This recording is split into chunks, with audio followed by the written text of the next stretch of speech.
how you go from running a windows and doors business to hosting one of the most influential podcasts in the construction space. The kind of undertone of why I really started the podcast, I'm trying to run and grow a business, but I also want to be learning every day, but I also want to be a leader. I was like, well, this is the perfect way to gain a name for myself and my company. Our guest today is Devon Tilly, host of the Art of Construction podcast and leader of the Art of Construction Master Facilitators. With years of experience in project management, Devon connects cutting-edge technology with craftsmanship to empower professionals in the building industry. In 2014 is when I launched it, and I learned about podcasts earlier that year. It's hard to keep it going, and it's a grind at the beginning when you're looking at the microphone and look at yourself in the computer and interviewing your friends and nobody's listening, but I've just stuck with the consistency ever since. Now I've done over 350 shows. You have to thoughtfully get shit done. Do everything through the lens of a commitment to excellence. You gotta focus on something. And when you focus on something... So Devon, can you tell me how you launch, produce, and manage a podcast about the art of construction for more than 300 episodes? What's the story behind that?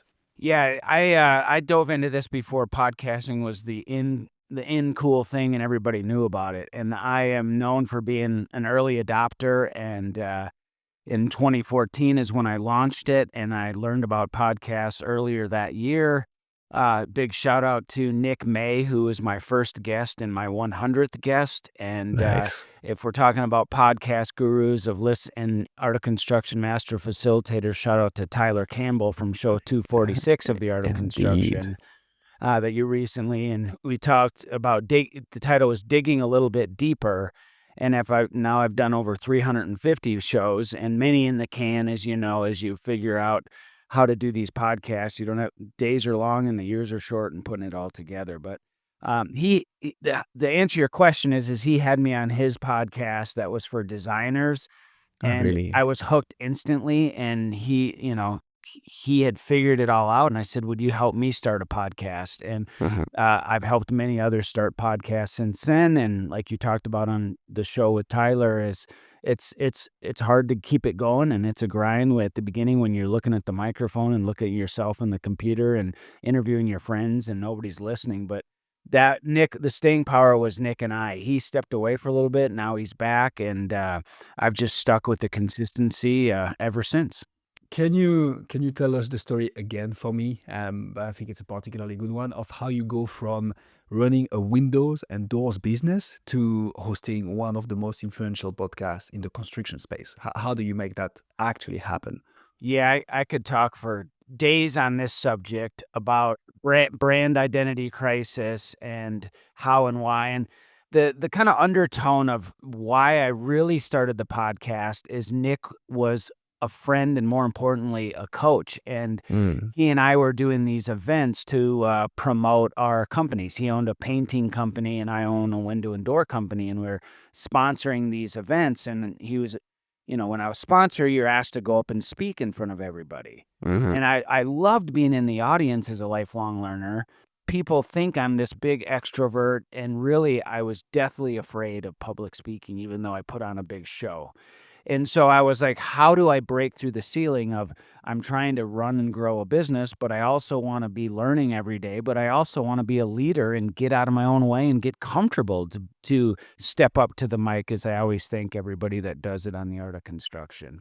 And so I was like, well, this is the perfect way to be my Toastmasters, to be Vistage, to be all Sandler sales, to be all these things at once, but also gain a name for myself and my company. I mentioned brand identity crisis because we never talked about windows and doors, because that was not the big, hairy, audacious goal. The goal for this thing was to move construction forward and connect at the time, I didn't know what it was called, but today we call it the Master Facilitators community. Why I think that's really important is because my boots on the ground is I am a window and door subcontractor to the Art of Construction day to day, and we spend every day trying to fix the data drop chasm of technology and the people problem of handshakes that turn sour. And so I really just stepped on the mic and put all that stuff together. And here I am 10 years later, leading many great people. And our tagline of the Art of Construction for the first 100 episodes, we said it was for contractors and architects. And we've realized through the Art of Construction, we now say it's for the builders and affiliates, the people who are actually doing it, not the people who are talking about it. And the affiliates is a lot of moving parts, like you, who help, friends of mine that edit podcasts and do these things to share stories. And that's that important part. But at the end of the day, it's to connect the right products and technologies to the right handshakes. That's the lens of every podcast we do, which is the kindling into vertically integrated projects, with, I believe, windows and doors are a key part in the middle of that. So, because you mentioned that term a couple of times, what's a master facilitator to you? Like, what do you mean with that, and how does that help the construction space, you think? I appreciate that question because this is one of those passion projects of, whether right, wrong, or indifferent, I just refuse to go the route of pretty much all podcasts that make it. They say who they're sponsored by. Sponsored by, the undertone is who pays for this podcast, right? Yeah. And I just refuse to go that route because construction is very messy when it's not necessarily the right thing for the right project. And so whoever I interview is who it's for. And I had to find another way to build revenue and traction outside of the Kindling podcast. So we have a program called a Deep Dive Series. That's a series of podcasts. And then we formulated this whole thing into, and when right around the time of this podcast, that's why I was honored to have you come on the show, is we're launching a whole new Art of Construction website that is all about if you confuse, you lose. And it was very confusing because the stages of entrepreneurship of building this thing up, of just doing podcasts every 2 weeks, you get lost in the shuffle. And so we're launching this whole new thing that really is guided from the kindling of the podcast into the Master Facilitators community, which is an online community of the people, the builders who are actually doing it, and the affiliates who are supporting that. So it's a low-cost paid community. It's a place that is behind the LinkedIn where everybody tells you how great it is, perfect front forward. This is a place where you really talk through those items, and it's really dedicated to the conversations we have on the podcast that is around moving construction forward, that we call system-built construction, about blending on-site and off-site construction, figuring out what technologies to use, and then all the low-hanging fruit, like just better pay apps and different ways to work. Because at the end of the day, you got to meet the municipalities, the people, and the businesses where they are, and that's what we talk about in the Master Facilitators community. And our tagline is, we're not the MFers that you think of in construction. We're the Master Facilitators here to help you build better buildings. Funny you would talk about speaking with municipalities. One of your recent episodes is with a gentleman called Jack Taibout, so it's a state representative, right, of Colorado, I believe, and basically helping with all thing housing. At what point do you, let me rephrase that question. How much of a great podcast does it take to be able to have such a reach that you end up interviewing state representatives who also, during the episode, I think it's towards the end, like, praise you for the work that you're doing with the podcast? I think that's a great indicator of like, hey, my podcast is successful. I literally have people from the state coming to, share their expertise, tap into my audience, but also give value to my audience. So how do you do that? How do you reach that point?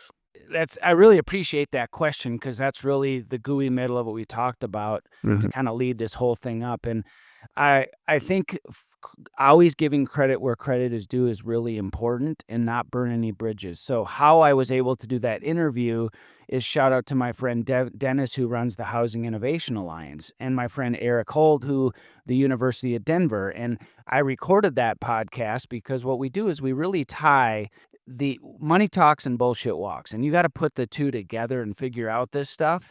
And so what I do is I do these deep dive series podcasts through an event, and I help run between the raindrops of making these stories get connected. So that was the OEDIT, the economic development and the housing innovation, all this stuff was sponsoring this conference. And I worked as the undertow to help share the stories of connect those dots. And that's how I think organically, and he really felt, because he saw that where I was interviewing in that series, I interviewed 3 of the companies that was getting the funding from that and tied all those stories together. Because at the end of the day, relationships are earned, not given, and people see right through that in construction. If you're just full of BS, and that's why we are master facilitators in the trenches with the municipalities, saying, "Hey, we actually we can execute this, not just tell a good story." But it all does start with good storytelling. So that's a very interesting point. Like, how much of a podcast success is due to the actual audience that you grow, and how much is it due to, well, the networking that you enable thanks to the podcast? Because so Jack is a recommendation from one of your friends from the Housing Alliance, if I caught that Yep. correctly. Yep. The So HIA, Housing Innovation Alliance, it's a great network right. that, yeah, I really, work with the leaders of different organizations. And Mhm. that's the part I think again, it's not sponsored by one thing. The art of construction it has all these tentacles going out there to where we are here to promote the Housing Innovation Alliance that Dennis Steiergalt it runs with the Mhm. people from within that. And it's not just one way or the highway, because that's not how construction work. It's not a one sentence deal. It's a messy, moving thing of web interconnected things, right? And technology can help with that, but first we got to get the people to do handshakes and lead the robots, not the other way around. There's so many people out there right now that have built a solution and now they're trying to look for the problem. We look at it the other way around in the master facilitators community of let's fix the problems and then make money when we're creating better solutions from that. I think that's really, really important that people forget in construction technology, especially the people that are coming into it who haven't done it. Yeah, love that. Another thing I found interesting with this episode, Devon, is that you seem to have a ritual at the beginning of the episode. You ask the guest about their favorite drink, their favorite trip, like a good story out of this, and you're like, okay, I'm tuning in to listen to obviously a construction themed podcast, right? But you start by having this chat with the guests with those ritual questions. What's the rationale behind this? What do you think that brings to the show? Yeah, shout out to one of my coaches, Greg Hernandez, who helped me get this thing going when he came in and said, "Devin, do you just want to show up and throw up, or do you want to make this thing something special?" And really helped me. And that's not how he talks. He's much more articulate than that. But Okay. I'm a construction guy and I I, speak I love it. construction.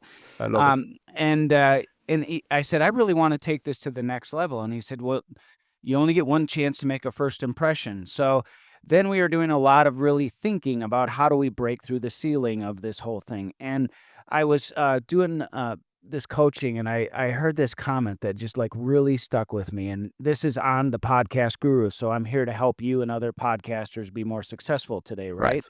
Right. Right. And so the statement goes like this: hit them in the heart. We call that now the speed round. Mm-hmm. You may reach their mind. That's what's the problem you want to solve. And if you do that, you may reach the soul. In every podcast I do, my job is to get them to get comfortable, to have their shoulders drop Mm-hmm. and actually share their real story. And that's why I first get to know them and the listener on the other side.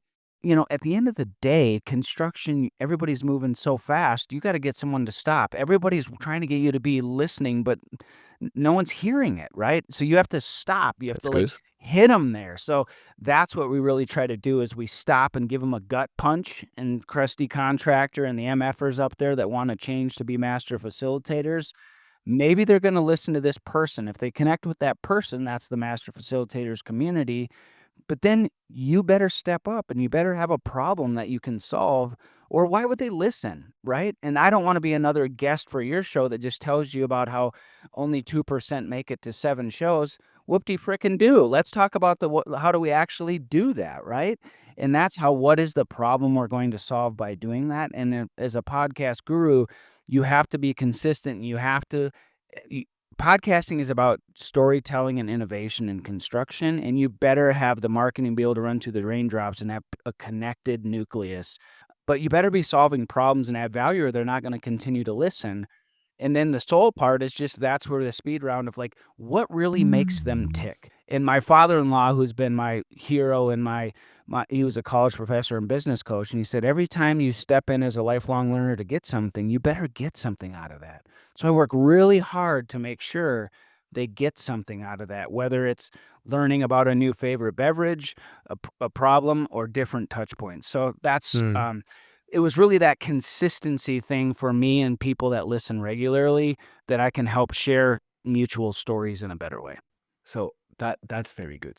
You also have the perspective of somebody who started now 10 years ago, literally. So I have to add one of one the other. Can I add one other thing too? Like please. a call to action is by having that consistent thing. I now bring guest co-hosts because it's not the Devon Tilly podcast. It's the Art of Construction Master Facilitators. And a call to action is with our deep dive series and different things like Dennis. I talked about the Housing Innovation Alliance. We're now doing part 3 of that. We've been working together for 6 years doing podcasts, the one you referenced. We're now on our upcoming series. He's my guest co-host, and he's now listening and understanding. And you have this cadence that people don't do this stuff regularly, but they're such influencers and there's so much power and so much in their head in construction. We got to get it out. So that's one of my call to actions to be careful about just starting a podcast. Everyone says just start. My advice is maybe you tie into people like me who have a passion of coaching and working with others. If you're in construction, maybe you sign up to do a deep dive series and then you go do your own podcast, and we help with this journey because you got to tie into mutual audiences.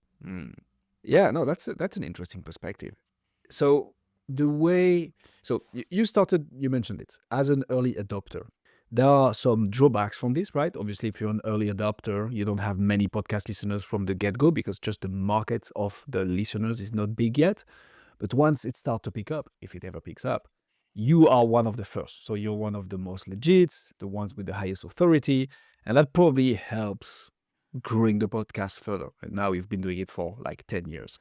What would you recommend do now? I think you just gave a very good recommendation. It's like start by appearing on other podcasts, get close to your community, your industry, get a feel of like that connection, and then you can build a podcast around this once you have the network and you have been facilitated by masters, pun intended.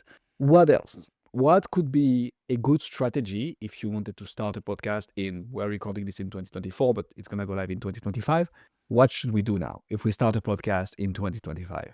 All right, I'm going to reverse engineer this a little bit for you. Let's go.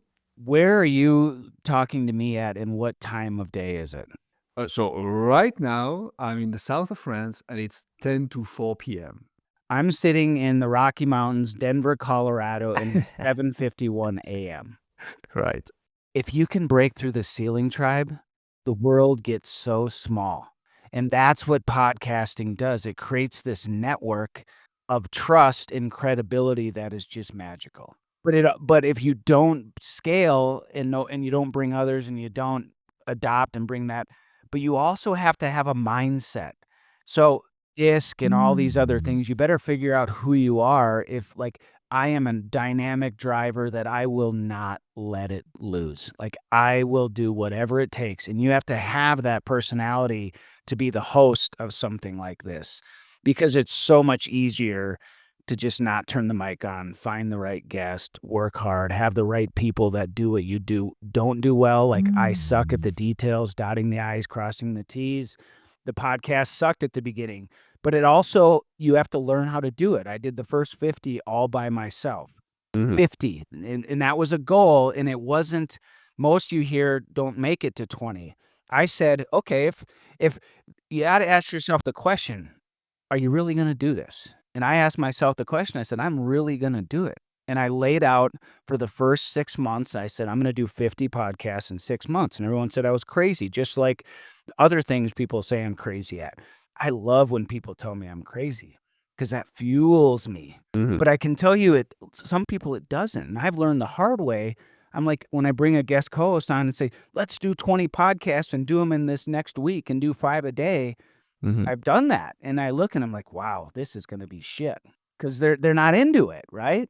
And so you got to understand how to meet people where they are. And that's what the podcast has really done for me. And that's why I asked you that question of like, you and I, chances of us ever being able to do a real handshake in person are slim. Who knows? But with that being said, we're both smiling at each other on, France in the middle of the United States to say now with this connected web, whether we shake each other's hand or not, there's this digital, or there's this, it's one of my books. When my father passed away, the church gave me this book of these connected threads into the clouds, right? Of these balloons. And I'm going to butcher it, but I just vividly remember of like my daughter and my wife, and we were struggling with that, right? And they gave us this book of like, wherever you're at, how you can be connected to the clouds, right? And that's what we're trying to do here. And there's different people there's a lot of things that have to happen to make that digital and physical connection come together. And that is the power of breaking through the ceiling for the next iteration of construction, moving it forward. And I'm just all on a quest to figure that out. Which is a very beautiful quest to be in. How do you link connections that you make with the Jacks of this world for your business? How do you make your podcast benefit your business and vice versa? What's your strategy here?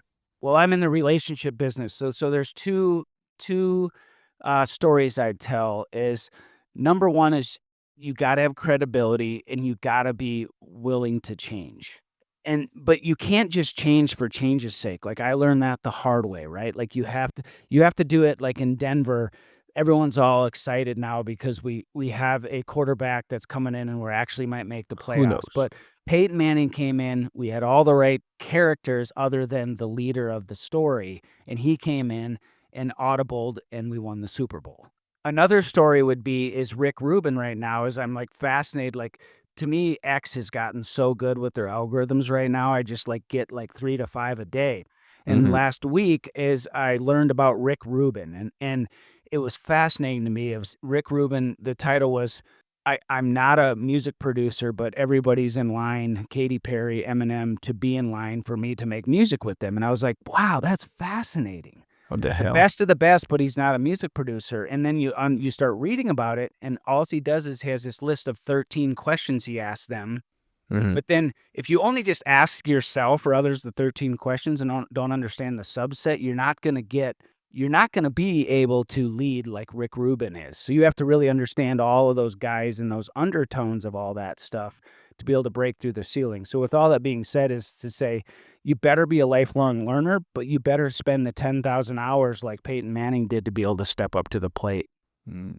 So I love this anecdote, but I'm also like, okay, for the podcasters starting out here, or like the ones who haven't started their podcast yet, how do you become such a great host to interact with? How do you make sure that you understand deeply the questions you're gonna ask and that you're gonna receive fully the answers? I don't even know if my question is really clear, which says something about my question. But like, how do you do I that? love the question. Is what you learn by doing, and just get started. But you got to connect yourself around people that you are relatable, and not just the same as you, people that you can really get, like relationships are earn not giving, and building trust. Where I've built a group of, the story I'd say of the key critical path is this: is you got to find your passion, you got to find your why, the Simon Sinek, all those type of things, right? You got to go Amen. find why you tick, and then you got to find other people that can help you tick better, right?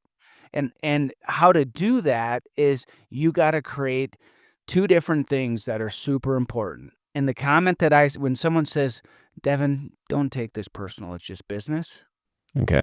I don't care if I ever talk to that person again. Because I have a personal board of directors and I have an advisory council. The advisory council are people that are in business like me that do the same stuff. My personal board of directors are people that are not in business like me. But it's amazing now that I have a place called Turkey Toe where golf is my passion. I built this golf course, and I now have these experiences where I have these retreats where I mix those two together. And Who now I've knows? created other people's advisory and personal board of directors, because it's not just business. It's about how you become a better human being and align with others that are like that. So my advice to you is get into groups like my Master Facilitators community, where I talk like this every 2 weeks, where I sell windows and doors for a living. It started with my advisory council with 15 years ago, a window manufacturer. I got to be part of their council. I met all these other people. I learned how to do an advisory council. Then I started my own advisory council. Then I found the 7 people around the country that do what I do and we don't compete. Now we're on our 7th year of that, to where we now once a year meet up at one of our businesses. But here's the key thing, tribe. We have their wives come in for the weekend and we tie all that stuff together. And by doing that, we really have true relationships, putting those threads together, because you just can't do this alone. That's the key I'd give you. And those type of people, most of them are not excited to be on a podcast. And I've learned to say, you know what, it's just my calling, and I'm honored to be the leader of the Art of Construction Tribe. Yeah. Man, talk about separating personal from business life. Clearly, that's not what this is about. So I have a question for you, Devon, which I didn't think I would ask on this show, but now I'm interested to get your take on it. What's the right split between joining a community of like-minded people? Because you just mentioned that you were doing both.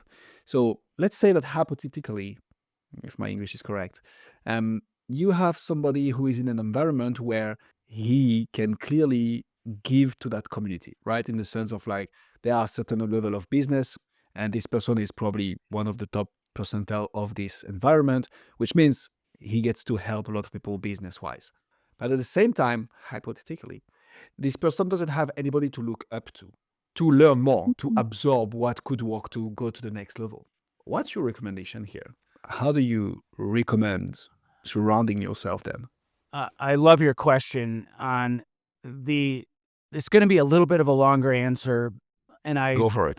is the key. The starting point of this whole thing is you have to figure out it's not an age thing. It's a mentorship thing, and it's not a one-way mentorship. It's reverse mentorship is just as important, the younger person and the older person, and take the age thing about challenging different ways, like I talked about Rick Rubin in the 13 questions, and the person who has done it and can be a mentor from learning by doing. And so putting those threads together, I talked about Devon starting this window dealer owner council of 7 of us owners. And it took us, 5 years of knowing our name in the industry, to then 3 years to joining this group, to then like sharing we're true, like we share everything, because relationships are not given. So the WDOC, the Window Dealer Owner Council, and I just launched, last week was our first within the Art of Construction Master Facilitators community, we launched the WDSC Council, the Window Dealer Sales Council, because in business, nothing happens till you sell something. Amen. And so I learned the hard way, just like I started the podcast. Shout out to my friends and family that listened to the first 50 episodes, but that was about it. And then I had to break through the ceiling. Just like I thought I have this huge following, 750,000 listens and growing, and everyone's listening to the podcast. I'm just going to tell people to come to the Master Facilitators community and they're all going to sign up. Guess what happened? Nope. They didn't, because that's not how it works. Yeah, exactly. If they listen to the podcast, they get what they need to get, and they move on. That's how it works. The Master, it was like starting all over again. So then I realized I got to meet the municipalities, the people, and the businesses where they are. You heard about the Jack podcast, the Colorado municipalities. I had to meet the people, the WDOC, the owners, that collectively, us owners, we have 132 employees. That means we have 25% of those are sales reps. Yeah. The riches are in the niches, but you got to be able to tie it together. Last week, when I launched the WDSC, we had 28 people for the first time that were on the edge of their seat, like we had been doing this for years. 6 months before that, I'd been doing these that nobody was showing up, and the people that did were showing up and throwing up, and I wasn't guiding a good conversation. So you have to be able to jump all the way in of what you know, and then be able to go get new perspectives, because you don't know what you don't know, and you're jaded by what you think you know, and you have to have people help you get out of the way. Oh, I love this. The thing is that it contrasts a bit with what we said earlier about, so if you start a podcast, you can be in the south of France and have a lovely conversation with somebody in middle of Denver. Colorado? Is Yep. Colorado Denver? Yep. Working on my geographic skills of the United States at the same time. So, but here you're saying, if I understand right, hey, actually go talk to people, go in person, meet those people, understand what they need. Because passive listener doesn't mean engaged buyer. It just means passive listener who comes to get what they need, which is fair deal. I get a download, you get value from the episode. But from there to like, hey, I'm building this thing that I think can help you, there is like so much thing that needs to happen. So Totally. what's the right mix? You don't know unless you try. You got to keep trying things, but you don't like. So the key to what you just said there is building a core group of people that are rowing in the same direction. And then business 101, you better have a value proposition. You better have a mission, vision, all these kinds of things that are really hard to actually do. But the key talking track of all those things are your core values. And if you make up core values and you don't talk about them, you don't live them, it is detrimental. But we have 4 core values in everything we do. It always starts with problem solving because that's what construction is. Then it's do the right thing, because the hard part of this whole thing is you have to do it even when no one else is watching, because as you grow and scale, you can't micromanage construction, and that's a huge problem. But then the key core value of Devon, and this is the first system that we ever had, by the way, this is pretty much most serial entrepreneurs like me. They think everybody gets it, but their system is go ask Devon. And they just think everyone else is going to get it and get inside the head, but they're all waiting outside the room, and you're wasting and you're spinning all these plates. So I got all these coaches.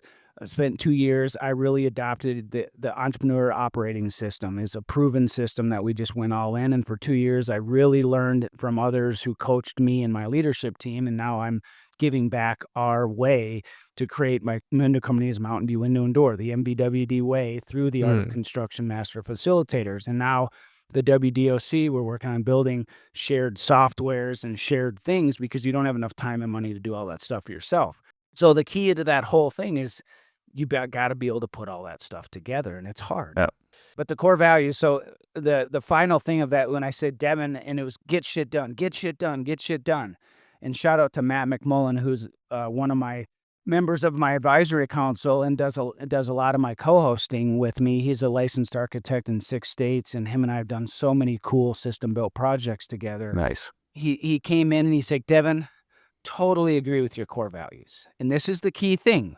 I agree with your core values. I got people that get it, and they're rowing in the same direction, right? We're doing these projects together. He said, but here's the deal, Devon. You got to do a little T before you GSD. You got to do what? You got to do a little T Yeah. before you GSD. And so now on our core values, it has a little T with a big capital GSD. Okay.